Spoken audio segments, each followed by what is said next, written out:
और इसी के साथ चलिए दूसरी महत्वपूर्ण खबर का रुख कर लेते हैं। जी हां, और दूसरी खबर है बिहार से, जहां इसी साल विधानसभा चुनाव होने हैं और चुनावों से पहले राजनीतिक सरगर्मियां इस वक्त तेज हो चुकी हैं।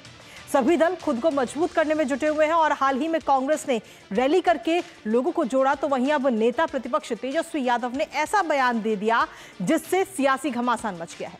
दरअसल बीते कल तेजस्वी यादव ने एक रैली के दौरान खुद को बिहार में मुख्यमंत्री पद का उम्मीदवार बता दिया और साथ ही महागठबंधन की अन्य पार्टियों को भी साफ संकेत दे दिया है, जिसके बाद अलग अलग प्रतिक्रियाएं भी सामने आ रही हैं और कई सवाल भी खड़े हो रहे हैं कि आखिर ये बयान कांग्रेस की रैली के बाद ही क्यों आया है। इस बयान के जरिए तेजस्वी आखिर क्या संदेश देना चाहते हैं? क्या महागठबंधन में तनाव की स्थिति नजर आ रही है? क्या चीजें सही नहीं चल रही हैं महागठबंधन में? इन सभी सवालों का जवाब जानने की कोशिश करेंगे अपने संवाददाता से, लेकिन साथ ही उससे पहले आपको दिखाते हैं खबर से जुड़े कुछ अपडेट्स। तो सीधे तौर पर बिहार में सीएम चेहरे पर इस वक्त सियासत देखने को मिल रही है और बयान से सियासी हलचल इस वक्त काफी ज्यादा तेज होती हुई बिहार के अंदर नजर आ रही है। बीते कल जो बयान दिया गया तेजस्वी यादव की तरफ से और उन्होंने सीधे तौर पर खुद को उम्मीदवार बता दिया है, सीएम बताया उन्होंने खुद को। महागठबंधन में खुद को मजबूत करना इस वक्त आरजेडी चाहती है कि महागठबंधन में वो खुद काफी मजबूत हो।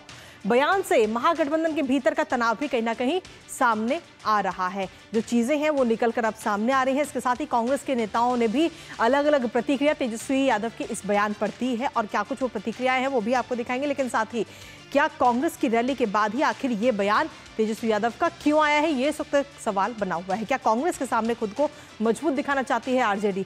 इसके साथ ही कांग्रेस नेताओं के अलग अलग बोल नजर आ रहे हैं। डॉक्टर अखिलेश प्रसाद सिंह है जो कि उनकी तरफ से बयान दिया गया और साथ ही अजीत शर्मा है कांग्रेस विधायक, वो कह रहे हैं पार्टी हाईकमान ही सीएम चेहरा जो है वो तय करेगा। इसके अलावा मुन्ना तिवारी की तरफ से कहा जा रहा है कि तेजस्वी के अलावा मुख्यमंत्री का कोई दूसरा फेस ही नहीं है। तो अलग अलग बयान सामने आ रहा है। अखिलेश प्रसाद कह रहे हैं बिहार में आरजेडी जो है वो ताकतवर दल के तौर पर है और इससे पहले भी तेजस्वी के चेहरे पर ही चुनाव लड़ा गया और 2025 का चुनाव भी तेजस्वी के चेहरे पर ही लड़ा जाएगा, ये बात उनकी तरफ से कही गई। तो सीधे तौर पर हम देखें तो कांग्रेस के अंदर भी अलग अलग प्रतिक्रियाएं सामने आ रही है। अजीत शर्मा कह रहे हैं कि पार्टी हाईकमान जो है वो ही सीएम चेहरा तय करेगा कि आखिर बिहार में सीएम चेहरा कौन होगा चुनावों के दौरान।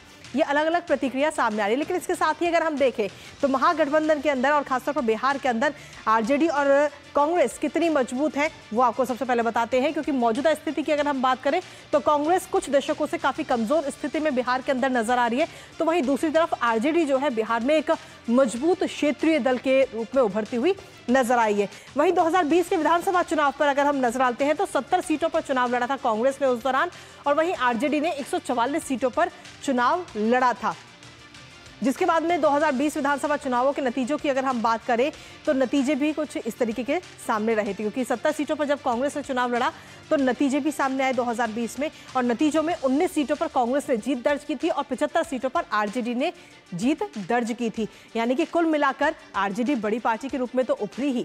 और ऐसे में अब इस बार क्योंकि अब 2025 चल रहा है और 2025 के अंत तक बिहार में भी विधानसभा चुनाव होने हैं और ऐसे में सभी राजनीतिक दल जो है वो खुद को मजबूत करने में जुटे हुए हैं। हमारे साथ हमारे सहयोगी मधुरेश इस वक्त जुड़ रहे हैं पटना से, सीधा उन्हीं का रुख करेंगे।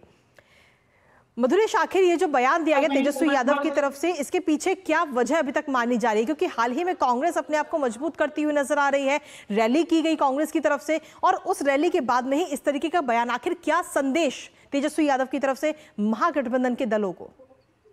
देखिए, पिछले अगर 1.5-2 महीने के घटनाक्रम को देखें तो कांग्रेस ने लगातार बड़े बदलाव किए। कृष्ण अल्लावरू को यहाँ का प्रभारी बनाया, अध्यक्ष को बदला।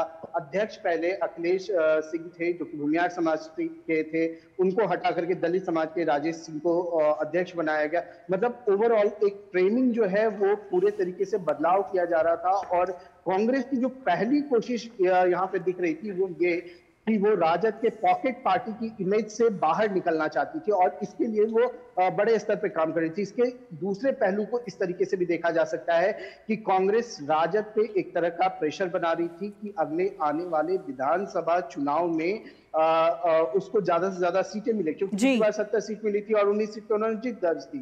तो कहीं ना कहीं तेजस्वी इससे नाराज थे और अब जो कांग्रेस की तरफ से लगातार कहा जा रहा है कि सीएम का फेस है वो इंडिया गठबंधन की बैठक में या महागठबंधन की बैठक में तय होगा, ये कहीं ना कहीं एक बड़ा प्रेशर था।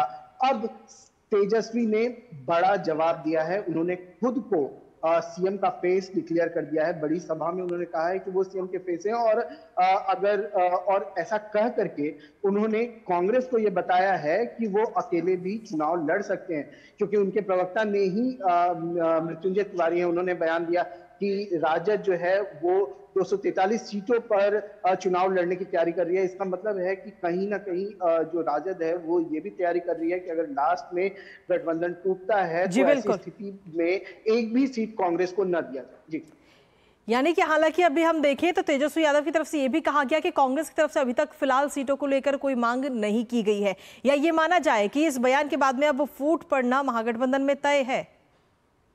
देखिए, सीट की मांग न करना एक अलग बात होती है, लेकिन एक पार्टी का जिम्मेदार प्रवक्ता जब कहता है कि वो सारी सीटों पर अकेले चुनाव लड़ने की तैयारी कर रहा है, और वीआईपी जैसी छोटी पार्टी, विकासशील इंसान पार्टी जो है, उस छोटी पार्टी वो 8 सीट 10 सीट का दावा करती है, और बहुत खुशी के साथ राजद, ठीक है, डिक्लेरेशन नहीं हुआ कि हाँ उससे सीट 10 सीट मिलेगी या नहीं मिलेगी, लेकिन राजद कहती है कि हाँ ठीक है उसने मांग की है, और कांग्रेस को नजरअंदाज करना यही अपने आप में क्लियर मैसेज है कि कहीं ना कहीं जो गठबंधन है उसमें फूट है, और ये फूट जो है, ये जो दरार थी अब ये धीरे धीरे करके खाई बनती जा रही है, और ये दरार लोकसभा चुनाव के समय के बाद से ही दिखनी शुरू हो गई थी, जब तेजस्वी यादव ने सीधे तौर पे कह दिया था कि जो इंडिया गठबंधन है उसका वजूद सिर्फ लोकसभा चुनाव तक के लिए था, इसके बाद इसका वजूद नहीं है, और यहीं से जो ये दरार पड़नी शुरू हुई थी, और ये दरार आज के दिन में